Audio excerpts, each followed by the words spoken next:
di antara 3 calon bakal presiden ini semuanya saya hargai, saya hormati, dan kemudian saya junjung tinggi apapun perjuangan kalian seperti itu. Tapi sebagai kepala negara, bukan hanya di dalam pertemuan mereka berempat, beliau-beliau mereka berempat, tetapi dilanjutkan dengan beberapa statement-statement secara oral yang langsung disampaikan oleh Bapak Presiden bahwa kita harus netral, bahkan menghimbau kepada seluruh penyelenggara, ya kan? Dan kemudian memberikan peringatan keras kepada TNI, Polri, dan juga ASN untuk harus netral. Itu yang kita harapkan. Itu luar biasa kan seperti itu. Nah, apakah itu akan terbukti? Ya kan? Wallahu alam bisawab. Tapi hanya doa yang bisa kita panjatkan kepada Allah. Semoga kita semuanya apa yang kita ucapkan itu ya harus kita laksanakan. Oke. Saya boleh lihat jawaban dari Dr. Ula, agak pesimis nih bisa ada netral karena ada anaknya di salah satu calon ya. Oke, nggak apa-apa ya. Salah satu faktor penentu. Salah satu faktor penentu. Karena itu hukum alam dan sunnatullah juga bahwa apabila ada keluarga batih kita yang ada di medan juang, maka kerahkanlah seluruh yang kita miliki untuk kemudian melindunginya gitu, minimal melindungi. Secara sunnatullahnya seperti itu ya. Baik. Kalau untuk relawan Amin, bagi saya kita tetap menginginkan yang terbaik untuk calon presiden kita, ya harus dilandasi dengan politik yang etis dan berkeadaban, karena sesungguhnya politik yang tidak etis dan tidak berkeadaban itu akan merusak etika-etika demokrasi yang ada di bangsa ini, gitu. Jadi tetap jalan dan melakukan konsolidasi, memberikan edukasi pemilu yang baik, ya memberikan edukasi pemilu yang berkualitas. Nah, ya kan, sehingga bagaimana kita mewujudkan, karena bagi saya, kalau misalkan kita melakukan edukasi pemilu untuk memilih seorang pemimpin yang baik, itu pemilu berkualitas dalam hal ini adalah itu semata-mata bagaimana untuk melahirkan keadilan sosial, untuk pemimpin untuk melahirkan suatu keadilan sosial yang baik bagi bangsa Indonesia. Selamat datang di Lamulo Show. Fafifa Happy Ending. Oke, assalamualaikum warahmatullahi wabarakatuh. Sahabat Fafifa di seluruh tanah air. Hari ini ya, sahabat Fafifa, kita berada di salah satu posko pemenangan. Posko pemenangan Relawan Amin Indonesia atau disingkat dengan RAI. Di mana hari ini teman-teman dari Relawan Amin untuk Indonesia melakukan diskusi ya, diskusi publik, di mana ada tokoh-tokoh kita hari ini hadir. Di sebelah kanan saya ini ada Dr. Ula. Kalau beliau nama lengkapnya adalah Dr. Ula Nur Harawati MM, ya. Beliau ini adalah sempat di parlemen juga di periode sebelumnya ya Bu ya. MPR dulu. Di MPR, baik. Kemudian ada Ibu Siti Aminah atau yang biasa dipanggil Bu Ici ya. Bu Ici, beliau ini dari daerah Maluku ya, Maluku, dan insya Allah beliau salah satu yang akan mencoba di DPD RI ya. Nah, ini calon-calon kita nih, ada 2, Ibu Ula, Dr. Ula sama Ibu Ici. Baik, saya minta pandangannya sedikit Ibu. Ini kebetulan relawan-relawan Pak Anies ini ya, pasca sebelum mendaftar maupun setelah mendaftar di KPU, ini Masya Allah semua banyak deklarasi. Bahkan ini ada posko pemenangan yang ditetapkan di daerah Jalan Jaksa di daerah Jakarta. Gimana pandangannya Dr. Ula nih mengenai relawan kita Ibu? Silakan. Terima kasih. Assalamualaikum warahmatullahi wabarakatuh. Waalaikumsalam.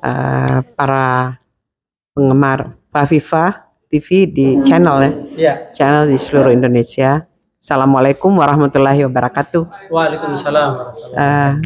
Terima kasih. Jelas tadi disampaikan bahwa ini adalah diskusi yang dilaksanakan oleh relawan Amin di wilayah Jalan Jaksa sini. Dan karena pertemanan, maka kita sesama jejaring dengan hostnya, saya diminta untuk hadir sebagai narasumber dengan topik yang cukup menarik tentang netralitas presiden dan institusi Mahkamah Konstitusi itu sendiri di dalam pemilu yang akan datang. Ya, sebagai warga negara, saya punya kewajiban moral juga untuk bisa ikut terlibat di dalam diskusi-diskusi kebangsaan seperti ini. Dan topiknya pun memang menarik. Sehingga bisa memahami kegalauan dan kegundahan hati sebagian besar masyarakat Indonesia terhadap fenomena politik yang terjadi akhir-akhir ini, terutama di dalam pilpres itu, mulai dari penentuan presidennya, dari partai-partai koalisi yang silih berganti, dan kemudian juga yang paling seru lagi adalah penetapan bakal calon wakil presiden yang juga baru kali ini terjadi di Republik ini. Nah, oleh karena itu keterlibatan kita sebagai masyarakat bangsa Indonesia di dalam mensukseskan pemilu itu hakikat. Jadi siapapun kita, dimanapun kita, maka kita wajib hukumnya untuk kemudian selalu melakukan persuasif kepada masyarakat bahwa ini adalah sebuah agenda politik dan sudah patut dan wajar diikuti secara kesadaran penuh bahwa sebuah bangsa yang ingin menetapkan ke depannya seperti apa itu harus melalui sebuah pemilihan. Dan pemilihan umum itu adalah puncak dari perjuangan format politik kita untuk melihat siapa yang akan menjadi pemimpin, baik sebagai kepala negara, otomatis sebagai kepala pemerintahan. Karena dialah yang akan menentukan sistem ketatanegaraan ke depan, bagaimana berbangsa dan bernegara ke depan, dan juga tentunya tugas utama dan terutama adalah mewujudkan cita-cita kemerdekaan dan tidak mungkin lepas dari siapapun pemimpin akan datang mewujudkan namanya keadilan dan kesejahteraan itu secara nyata. Sekarang ini keadilan dan kesejahteraan hanya didengar oleh masyarakat itu dengan grafik pertumbuhan ekonomi. Betul. Bisa juga diumumkan oleh para pelaksana kebijakan negara bahwa terjadi peningkatan, tetapi kemudian secara fakta dan nyata itu belum terjadi yang sebenarnya gitu. Kalau boleh kita katakan kesenjangan sosial itu ternyata masih memiliki diskrepansi yang luar biasa, ya kan? Beberapa indikator-indikator tata nilai, terutama dalam Gini rasio, kemudian bagaimana antara si yang the have dengan yang poor itu masih luar biasa. Nah, siapapun nanti yang akan menjadi pemimpin, maka kita wajib hukumnya untuk menyampaikan inilah yang harus Anda perjuangkan. Dan kalau kita melihat kontestasi politik, terutama calon presiden yang kemudian ikut di dalam kontestasi politik kali ini, hampir sama semuanya memiliki tujuan yang sama. Tetapi tidak mungkin kita memilih ketiga-tiganya. Maka tugas para relawan itu adalah mempengaruhi, mengajak dan memberikan contoh bahwa sebetulnya yang bisa menjawab keinginanmu, yang bisa memberikan jawaban terhadap apa sebetulnya bangsa Indonesia itu, maka kemudian inilah orangnya, misalnya seperti itu. Dan itu kewajiban kita sebagai relawan. Jadi bagi saya kedaulatan rakyat itu kita wujudkan di dalam pemilu yang akan datang. Jadi kalau sekarang terjadi fenomena seperti ini, di mana partai-partai sendiri terlihat saling adu kekuatan dan adu magnet ya gitu kan. Dan kemudian juga penentuan calon presiden, apalagi dengan calon wakil presiden yang tanda petik menimbulkan semacam rekayasa atau engineering politik sehingga kemudian saya bisa mengatakan bahwa mengganggu bahkan memporak-porandakan sistem ketatanegaraan kita. Dan ini jangan terjadi sebetulnya, tidak boleh terjadi. Ya, Bu, ya. Dan kalau toh ini terjadi, maka pembelajaran yang amat sangat penting untuk generasi yang akan datang ini adalah suatu referensi yang paling top yang jangan dilakukan seperti itu. Oke. Karena ini adalah pengkhianatan, keniscayaan yang tidak patut, dan lagi-lagi adalah mendegradasi pemikiran Konstitusi. para intelektual, mendegradasi ilmiawan-ilmiawan kita yang sudah bersekukuh untuk kemudian menegakkan kebenaran itu adalah yang hakikat, dan yang paling fatal adalah terjadi degradasi konstitusi kita sendiri. Makasih. Saya sedikit menggali mengenai, kan tadi ada kata-kata netral, ya, Iya. netralitas dan lain-lain. Kalau boleh Bu Dr. Ula, apakah ini ada pesan tersendiri nih kehadiran para capres kemarin yang diundang ke istana? Ya kan, ada 3 calon yaitu Pak Anies, kemudian ada Iya. Pak Ganjar dan Pak Prabowo. Apakah ini ada pesan yang tersendiri yang mau disampaikan oleh Pak Presiden?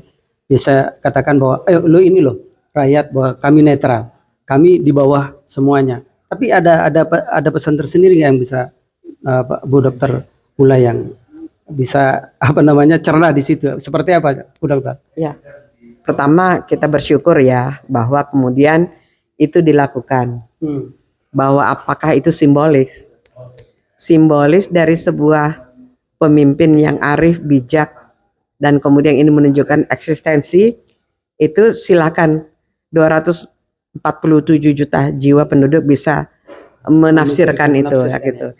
Tapi ya kita berharap itu bukan simbol, bukan sebuah pencitraan lagi, tetapi murni bahwa itu menunjukkan bahwa di antara 3 calon bakal presiden ini semuanya saya hargai, saya hormati, dan kemudian saya junjung tinggi apapun perjuangan kalian, seperti itu.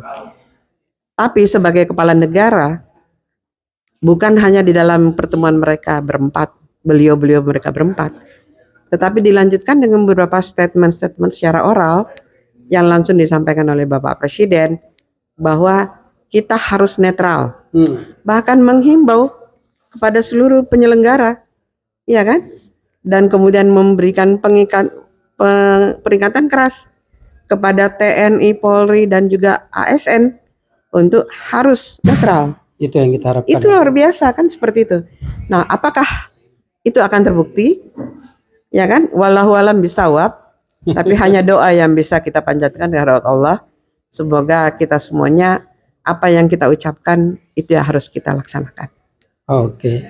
Saya boleh lihat jawaban dari Dokter Ula agak pesimis nih, bisa ada netral karena ada anaknya di salah satu calon ya. Oke, nggak apa-apa ya. Salah satu faktor penentu. Salah satu faktor penentu. Karena itu hukum alam dan sunnatullah juga, bahwa apabila ada keluarga Batih kita yang ada di medan juang, maka kerahkanlah seluruh yang kita miliki untuk kemudian melindunginya gitu, minimal melindungi. Secara sunatullahnya seperti itu ya. Baik, makasih Ibu. Ya. Saya geser ke Ibu Ici nih ya. Ibu Ici ini dari Maluku ya. Bu Ici, Iya. kalau kita lihat kan Ibu ini kan salah satu orang yang terlibat di relawan Amin Indonesia ya. Sebenarnya siapa sih yang diuntungkan kalau kita lihat ini sekarang 3 kandidat? Yang kita tahu Pak Prabowo, ya kan, Pak Ganjar, ini adalah orang-orang yang memang ya mohon maaf ya tanda kutip ya mengharapkan restu daripada Pak Presiden. Kemudian ini lahir dari dari PDI yang dimana memang kekuatan-kekuatan itu ada Ganjar dan Gibran. Otomatis kan ini terbelah. Sebenarnya yang diuntungkan siapa sih? Silakan. Baik, yang pertama saya mau sampaikan bahwa kami diundang untuk memberikan pemikiran pada kesempatan hari ini pada diskusi terkait dengan netralisasi netralitasnya Presiden Jokowi dan juga MK dalam putusan MK kemarin. Nah, kemudian siapa sih yang diuntungkan atas hasil putusan MK kemarin antara Gibran, kemudian capresnya Prabowo dan Gibran, Amin, pasangan Amin, ataupun Ganjar dan Mahfud.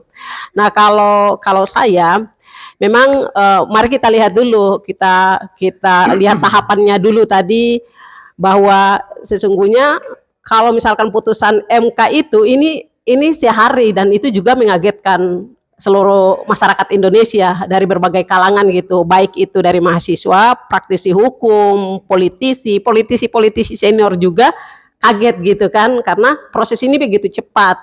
Nah, mau dibilang bahasa kasarnya dan tanda kutip ini karbitan gitu, putusan yang karbitan. Kenapa? Karena ada tahapan yang harus dilalui. Yang pertama adalah tahapannya harus melalui DPR RI dengan adanya pembahasan di Badan Legislasi Nasional, kemudian digiring dulu di sidang komisi. Dari komisi ada Pokja di sana yang akan dibahas dulu, kemudian nanti setelah itu baru diparipurnakan. Itu prosesnya ya kan. Nah, itu harus diparipurnakan. Setelah diparipurnakan, direkomendasikan, diusulkan kepada MK. MK yang memutuskan. Tapi kan tahapan itu tidak jalan. Nah, ada terjadi kontroversi di tengah-tengah masyarakat ya. Terjadi konflik sosial karena berbagai pandangannya pasangan. Misalkan ada relawannya pasangan Prabowo dan Gibran, bagi mereka ini menguntungkan ya, tentu menguntungkan dong, karena tiba-tiba aja seorang wali kota Solo langsung melejit naik tuh ke calon wakil presiden tanpa ada ke gubernur misalkan, atau pernah menjadi menteri misalkan, bahkan menjadi seorang wali kota juga kan baru. Nah, ini tentu menguntungkan para relawan mereka gitu kan, relawan Prabowo, kepentingan mereka untuk mengakomodir kepentingan mereka. Di satu sisi untuk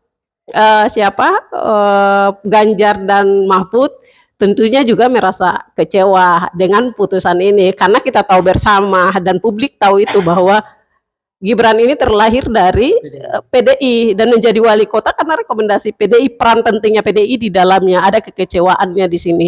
Sehingga terjadi kekecewaan ini, ada konflik di dalamnya, konflik politik tentunya. Karena konflik ini kan kita tidak bisa definisikan saling otot dengan otot kan, tapi konflik pemikiran di sini dan konflik kepentingan di sini. Akhirnya sungguh tentunya akan menguntungkan Amin, pasangan Amin. Gitu ya? Iya. Baik.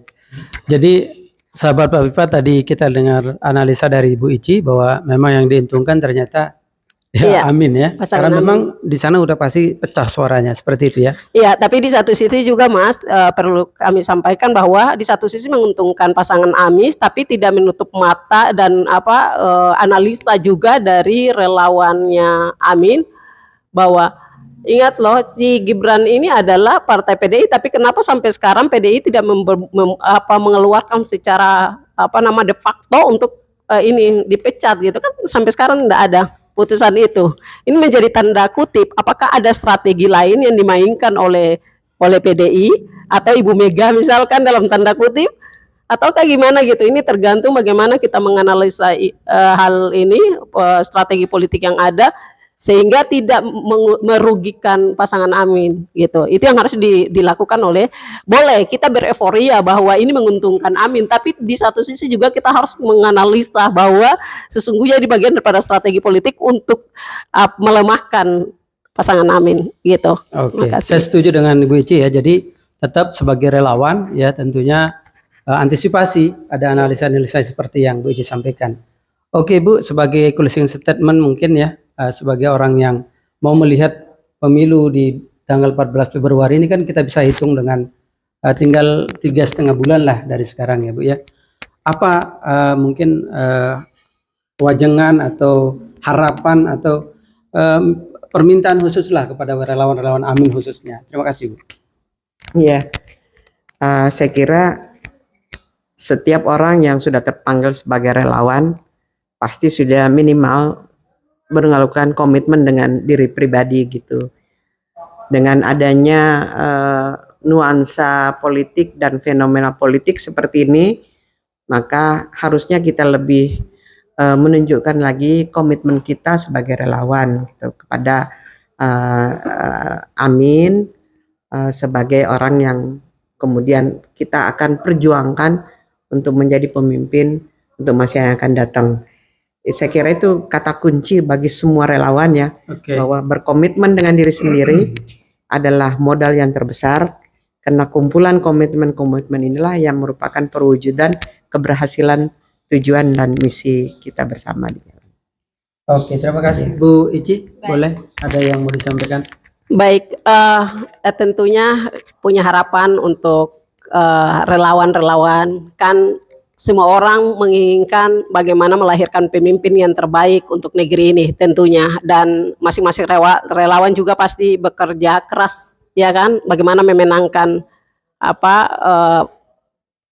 yang dijagokan dalam hal ini adalah calon presidennya. Nah, kalau untuk relawan Angmin, bagi saya kita tetap menginginkan yang terbaik untuk calon presiden kita, ya harus dilandasi dengan politik yang etis dan berkeadaban, karena sesungguhnya politik yang tidak etis dan tidak berkeadaban itu akan merusak etika-etika demokrasi yang ada di bangsa ini, gitu. Jadi tetap jalan dan melakukan konsolidasi, memberikan edukasi pemilu yang baik, ya memberikan edukasi pemilu yang berkualitas. Nah, ya kan, sehingga bagaimana kita mewujudkan, karena bagi saya kalau misalkan kita melakukan edukasi pemilu untuk memilih seorang pemimpin yang baik, itu pemilu berkualitas dalam hal ini adalah itu semata-mata bagaimana untuk melahirkan keadilan sosial untuk pemimpin, untuk melahirkan suatu keadilan sosial yang baik bagi bangsa Indonesia. Saya pikir itu. Terima kasih. Terima kasih Bu Ici ya. Baik sahabat Papia di seluruh tanah air, ini tadi perbincangan kita dengan Dr. Ula ya. Kemudian ada Ibu Siti Aminah atau Bu Ici ya. Oke ya, jadi sekali lagi pesan beliau secara eksplisit bagaimana ke depan ya kan, para relawan tetap konsolidasi solid. Kalau kata Pak Anies, jangan goyang sampai tanggal 14 Februari ya. Jadi tetap semangat. Kemudian jangkau, kata Pak Anies, 40 tetangga ke depan, 40 ke belakang, 40 ke kanan, 40 ke kiri. Artinya apa? Sosialisasi tentang Pak Anies ini sangat ditekankan. Dan yang pasti pemilu tanggal 14 Februari kita harapkan pemilu yang damai, yang jujur, ya kan, jurdil ya. Oke, itu aja. Terima kasih atas atensi semuanya. Assalamualaikum warahmatullahi wabarakatuh. Waalaikumsalam warahmatullahi wabarakatuh. Terima kasih. Terima kasih. Selamat datang di Lamulo Show. Fafifa Happy Ending.